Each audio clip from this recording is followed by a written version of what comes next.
Hi అండి, నమస్తే. Welcome to our channel.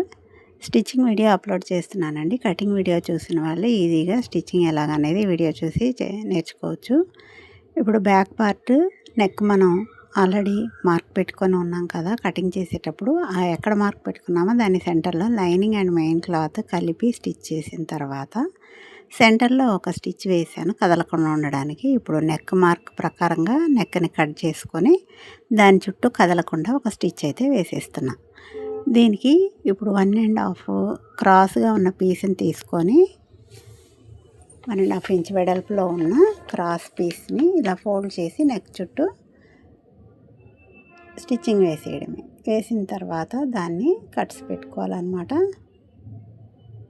సింపుల్గా ఈ విధంగా కొత్తగా నేర్చుకునే వాళ్ళైతే నెక్ స్టిచ్చింగ్ నేర్చేసుకోవచ్చండి. మామూలుగా స్టిచ్ చేయడం ఎలాగా అనేది ఇలా ఫోల్డింగ్ చేసేసి దీని మీద ఒక ప్రెస్ స్టిచ్ అనేది వేసుకుంటే నెక్ కంప్లీట్ అయిపోద్ది. దాన్ని హెమ్మింగ్ చేసుకోవాలి. ఇప్పుడు front part cutting, front part neck అనమాట.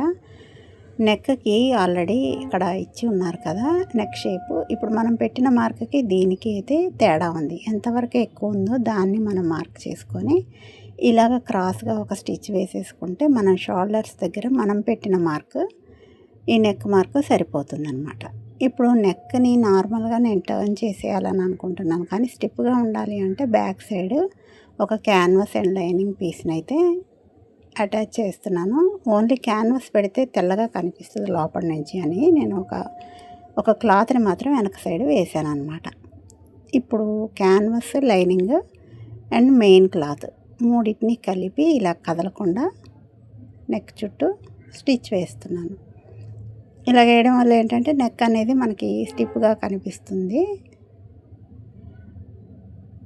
ఇలాగా నెక్ చుట్టూ స్టిచ్చింగ్ అయిపోయింది. క్యాన్వాస్ మీద స్టిచ్ కనపడుతుంది. ఇప్పుడు దీని మీద మనకి ఫ్రంట్ వైపుకి మెయిన్ క్లాత్ మీద ఫ్రంట్ పార్ట్కి లైనింగ్ని ఇలాగా పెట్టి కదలకుండా పిన్స్ పెట్టేస్తున్నాను. పిన్స్ పెట్టిన తర్వాత దీనికి మనం క్యాన్వాస్ పైన స్టిచ్చింగ్ కనిపిస్తుంది కదా, దాని మీద మనం ఒక స్టిచ్ వేసుకున్నట్టయితే మనకి నెక్ రౌండ్ అనేది కంప్లీట్ అయిపోద్ది అనమాట.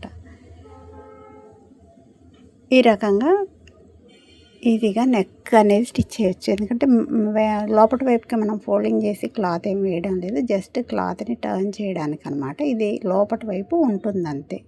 దీన్ని ఐరన్ చేసి ఉంటే స్టిప్గా ఒక క్లాత్ అనేది లోపల వైపు ఉంటే నెక్ అనేది స్టిప్గా కనిపిస్తుంది అనమాట. ఇక్కడ చుట్టూ కట్స్ పెట్టేసుకొని నెక్ని టర్న్ చేసి దాని మీద లైనింగ్ మీద ఒక ప్రెస్ స్టిచ్ అనేది వేసేస్తున్నాం. ఇలా వేసేసి మనం జస్ట్ సైడ్స్ అనేవి స్టిచ్ చేసుకున్నట్టయితే నెక్ అనేది కంప్లీట్ అయిపోద్ది. మనకు కావాలంటే పైనుంచి ఒక స్టిచ్ అనేది వేసేసుకోవాలన్నమాట. కదలకుండా ఉండడానికి నెక్ రౌండ్ మీద ఒక స్టిచ్ వేసుకోవచ్చు.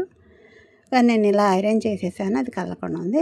సైడ్స్ అన్నీ కూడా జాయింట్ చేసేసాము. ఇప్పుడు front part, back part, 2 shoulders కలిపి స్టిచ్ చేసేసుకోవాలి. నెక్ వైపు నుంచి కలుపుతూ డబుల్ స్టిచ్ వేసేసుకోవాలి. ఇప్పుడు 2 షోల్డర్స్ స్టిచ్చింగ్ అయిపోయింది.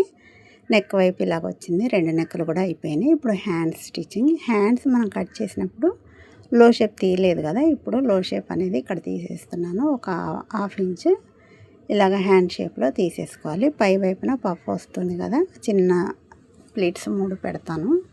దీనికి ఎక్కడ మనం ప్లీట్స్ పెట్టాలని అనుకునేది 1/2 ఇంచ్ 1 ఇంచ్ అలాగా మార్క్ 2 వైపులా పెట్టాను అనమాట. షోల్డర్కి 1 ఇంచ్ అటు ఇటు పెట్టి ఇప్పుడు సెంటర్ అనేది కరెక్ట్గా చూసుకొని 3 ప్లీట్స్ అనేవి హ్యాండ్కి పెట్టేస్తున్నాను. ఈ 3 ప్లీట్స్ పెట్టిన తర్వాత మిగతా క్లాత్ లాగకుండా నార్మల్గా ఇలాగ పట్టుకుంటూ ఈజీ కుట్టేసుకోవాలన్నమాట. చివరి వరకు స్టిచ్ వేసేసుకోవాలి. దాన్ని మళ్ళీ వెనక వైపుకి తీసుకొని రావాలి. కొత్తగా స్టిచ్చింగ్ చేసేవాళ్ళు ఈ మెథడ్ని ఫాలో అవ్వండి. సెంటర్ నుంచి స్టిచ్ చేసి చివరి వరకు తీసుకొని వచ్చి మళ్ళీ దాన్ని టర్న్ చేస్తూ డబుల్ స్టిచ్ అనేది వేసుకుంటూ సెంటర్కి వచ్చేయాలన్నమాట. సెంటర్ కుట్టిన తర్వాత మళ్ళీ షోల్డర్ దగ్గర ప్లీట్స్ వేయాలి కదా, ఇటువైపున షోల్డర్ స్టిచ్కి అటువైపు ప్లీట్స్ వేసాము. ఇప్పుడు మళ్ళీ 3 కుర్చీలు ఇటువైపును కూడా వేసుకొని అలా స్టిచ్చింగ్ కంటిన్యూ చేస్తూ చివరి వరకు తీసుకొచ్చేయాలి. చివరి వరకు వచ్చిన తర్వాత మళ్ళీ దీన్ని సెంటర్ వరకు తీసుకొని వెళ్ళి సెంటర్లో కట్ చేసుకున్నట్టయితే మనకి హ్యాండ్ అనేది కరెక్ట్గా వస్తుంది.